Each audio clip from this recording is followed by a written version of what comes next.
How messy is the nightlife abroad? I am a radio operator in a supermarket. At 10 o'clock in the morning, a transformed woman walked in with an axe. Her empty eyes made my scalp numb. When I didn't know what to do, she raised the axe and hit the counter. I was scared and thought I was going to be robbed. But then she came down and took off her pants. A what? I took out the monkey fart in your pants and hit your glass with a slingshot. Damn, isn't this a mental illness? I was so scared. Beauty, if you scare me again, I'll call the police. When I heard this, she suddenly calmed down. There was a tense atmosphere in the air. It was like a time bomb was buried. I could only see her shaking her chin and staring at me. She began to talk to herself. You call the police and catch me. What did I do wrong? Don't you look down on mental illness? If you don't give it to me, I won't use it. Then she left the store with an axe. My heart was beating wildly after the robbery. There were deep scars on the counter. A few minutes later, a couple of customers walked into the supermarket. After a while, the robbery began.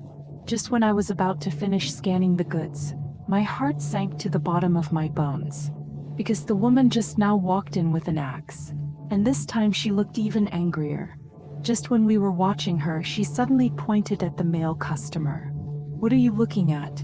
What's wrong with you? Hey, you're cruel. In an instant, the woman jumped up and raised her axe to scream at him. Help! The male customer fell to the ground and bled. The female customer was scared to death and screamed to run out. Immediately, the pervert chased up and chopped him to the ground with an axe. Suddenly, he looked back and smiled at me.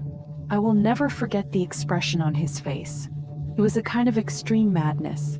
Just when I thought I was going to be in trouble again today, he suddenly ran away. I called the police. Fortunately, they all survived miraculously.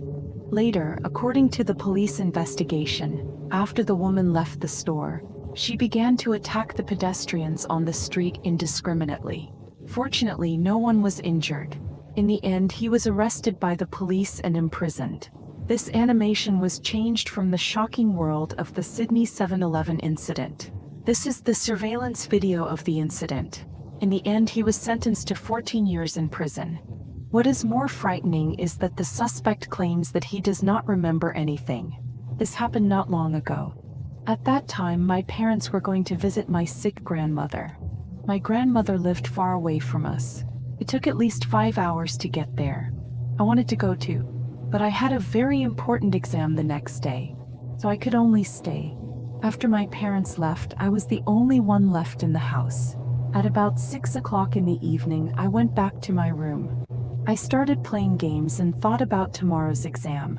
I think I need to review it. Otherwise, I might fail the exam tomorrow. So after about an hour, I took out my textbook and began to review the preparation exam.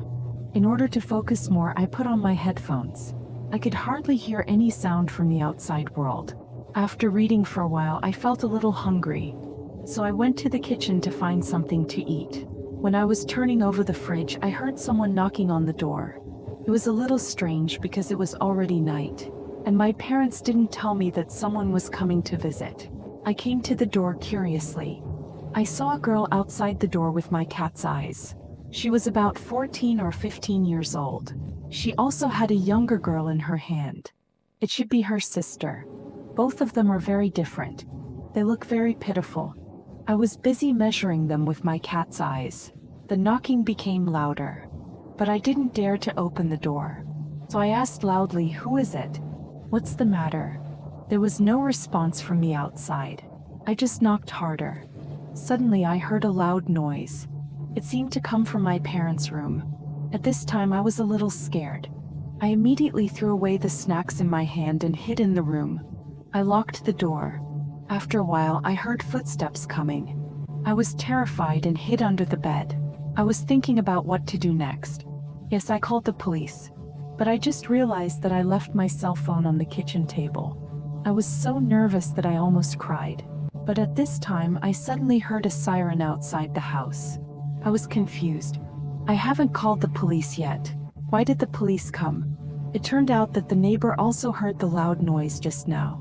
My parents' room and her house were facing each other. After hearing the noise, she saw someone climbing on the roof of my house through the window. She wanted to break in through the window on the second floor. So she immediately called the police. The thief was soon caught by the police. Then I realized that the two pitiful girls who knocked on the door were a trap. The purpose was to distract me so that the thief had a chance to break into our house. I really want to thank my neighbor. She may have saved my life. After dinner, I took a walk in the park, but there was a strange man sitting on the bench. He bowed his head and seemed to be asleep. I was confused. There was no one in the park. I walked forward. He suddenly raised his head. I was scared. I only saw his eyes wide open and his mouth looking up at the sky. Then he began to count the stars like a child, smiling. 1, 2, 3, 4. He didn't seem to notice me at all, so I decided to sneak past him. As soon as I got there, I heard a strange noise. When I turned around, the man stood up and held the sky in his arms. I was a little nervous. Thought he was crazy. Suddenly, he began to turn around and sing. One mountain, bright and clear. There are little stars all over the sky. When I stopped, I finally saw it clearly. He was so handsome. I hurried to leave. When I looked back, he was still looking at me under the light. When I was about to leave the park, I heard the sound of running behind me.